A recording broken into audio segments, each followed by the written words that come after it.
ഉണ്ണികൃഷ്ണൻ പോറ്റി അറിയണത് എപ്പോഴാണ്? ഈ കോടതി ഇടപെട്ടപ്പോഴാണ് അറിയുന്നത്.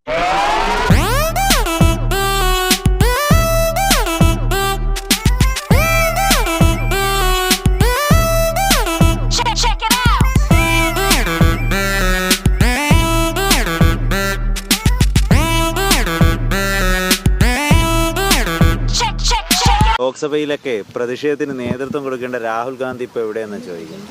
അല്ല, രാഹുൽ ഗാന്ധി പറഞ്ഞല്ലോ, അദ്ദേഹം ലോക്സഭയിലെ പ്രതിപക്ഷ നേതാവാണ്.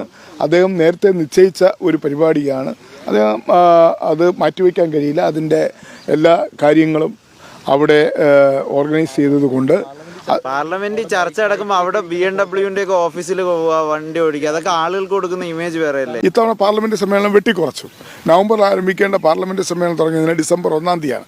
അപ്പോൾ അങ്ങനെ വന്നപ്പോൾ നേരത്തെ അദ്ദേഹം നിശ്ചയിച്ച ആ പരിപാടി അതിന് മാറ്റം വരുത്താൻ കഴിയാത്ത ഒരു സാഹചര്യമുണ്ട്. അതായത് പാർട്ടി ഞങ്ങളുടെ MP-മാരുടെ വലുതല്ലേ രാജ്യം, അതിനേക്കാൾ വലുതല്ലേ രാജ്യം. സ്വാഭാവികമായും അദ്ദേഹത്തിന് കിട്ടുന്ന സമയത്ത് അദ്ദേഹത്തിന് ഇൻട്രസ്റ്റ് ഉള്ള സ്ഥലങ്ങളിൽ പോവുകയും എന്തായാലും BMW കാറിൻ്റെ പാർട്ടിക്ക് അത്രയും സ്നേഹമുണ്ട്. കാരണം ഇത്രയും വലിയ ചർച്ച നടക്കുമ്പോൾ ആ വീഡിയോ പുറത്തു വിടുകയാണ് പാർട്ടി തന്നെ, അത് പ്രചരിപ്പിക്കുന്നു. രാഹുൽ ഗാന്ധി BMW ബൈക്കിലും കാറിലും പോകുന്ന അല്ലെങ്കിൽ ഇരിക്കുന്ന ചിത്രം പുറത്തുവിടുന്നത് ആ സമയത്താണ് പാർലമെന്റിൽ പുലർച്ചെ വരെ ചർച്ച നടക്കുന്നത്. ഇപ്പൊ 15-ന് തന്നെ രാഹുൽ ഗാന്ധി പോവുകയും ചെയ്തു. അപ്പം രാജ്യത്തിനെക്കാട്ടി നേരത്തെ ഫിക്സ് ചെയ്തെന്ന് പറയും. ഇതിന് മുമ്പത്തെ പല നിർണായക ബില്ല് ചർച്ച നടക്കുമ്പോഴും രാഹുൽ ഗാന്ധി ഇവിടെ ഉണ്ടായിരുന്നില്ല. അത് ശരിയല്ല. നമുക്ക് തുടങ്ങാം. ഇനിയാണ് തുടക്കം. വ്യക്തിപരമായ ഒരു ആവശ്യങ്ങളും ചർച്ച ചെയ്യുന്ന അല്ലെങ്കിൽ പരിഗണിക്കുന്ന ഒരു വേദിയെ അല്ല ഇത്.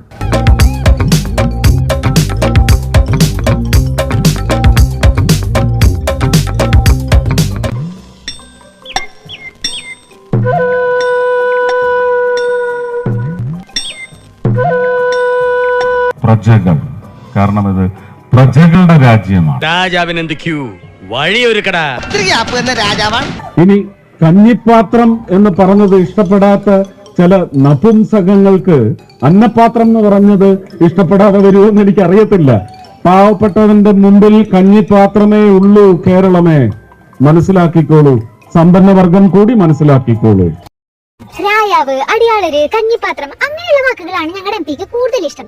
പ്ലീസ് എല്ലാവരും ഒന്ന് അഡ്ജസ്റ്റ് ചെയ്യണം. അറിയാലോ, അടുത്ത ജന്മത്തില് ബ്രാഹ്മണനാവേണ്ട ആളാണ്. ഈ ജന്മത്തില് രായാവ്, അടുത്ത ജന്മത്തില് ബ്രാഹ്മണൻ, അങ്ങനെ 6-7 ജന്മത്തിലുള്ള പ്ലാനൊക്കെ മുമ്പിൽ സെറ്റ് ചെയ്ത് വെച്ചു. അടുത്ത ജന്മത്തിൽ ബ്രാഹ്മണനായി ജനിക്കണം. പിന്നെ ഞങ്ങള് പണ്ടേ സ്ഥാനികളാണ്. ഒരു കിറ്റ് തന്ന് നിങ്ങളെ വഞ്ചിച്ച് നിങ്ങളുടെ വോട്ട് മേടിച്ച് വഞ്ചിച്ചിട്ടുണ്ടെങ്കിൽ ആ കിറ്റുമായി ഇനി വരുന്നവന്മാരുടെ മുഖത്തേക്ക് ആ കിറ്റ് വലിച്ചെറിയുന്നതിന് നിങ്ങളെ ഉത്ബോധിപ്പിക്കുക എന്നുള്ളത് ഒരു പൗരൻ എന്ന നിലയ്ക്ക് എന്റെ ചുമതല തന്നെയാണ്. കുഴപ്പമില്ല, കാര്യം കാണാൻ കഴുതക്കാലം പിടിക്കണമെന്നൊരു ശാസ്ത്രമുണ്ട്. അയ്യപ്പൻ മനുഷ്യൻ കൂടിയാണ്. ഞാൻ എന്റെ മൂത്ത സഹോദരനായിട്ടാണ് എന്റെ ഹൃദയത്തിൽ സ്ഥാപിച്ചിരിക്കുന്നത്. അയ്യപ്പൻ മൂത്ത സഹോദരനാണെന്നാണ് പറയണത്. അപ്പോ മാളികപ്പുറത്തമ്മ സഹോദരി ആയിരിക്കുമല്ലേ? പിന്നെ കൊടുങ്ങല്ലൂരമ്മ, ഗുരുവായൂരപ്പൻ, അങ്ങനെ ഫാമിലി മൊത്തം ഭയങ്കര സെറ്റപ്പാണ്. എന്റെ പെരുമാറ്റത്തില് എന്തെങ്കിലും പന്തികളുണ്ടോന്ന് ഒന്നും നോക്കിക്കേ. അതിനൊരു നിലവാരമില്ല, അത് ശരിയല്ലല്ലോ, അത് ശരിയല്ല. അത് വേറെ വിടും, അത് വിടും, വേറെ. 8 വർഷമായിട്ട് നിങ്ങൾ എന്നെ ടോർച്ചർ ചെയ്തുകൊണ്ടിരിക്കുകയാണ്. ഇപ്പോഴും കമന്റ്സ് പറയുമ്പം പോണ്ടിച്ചേരി എന്ന് പറഞ്ഞ് കയറി വരും.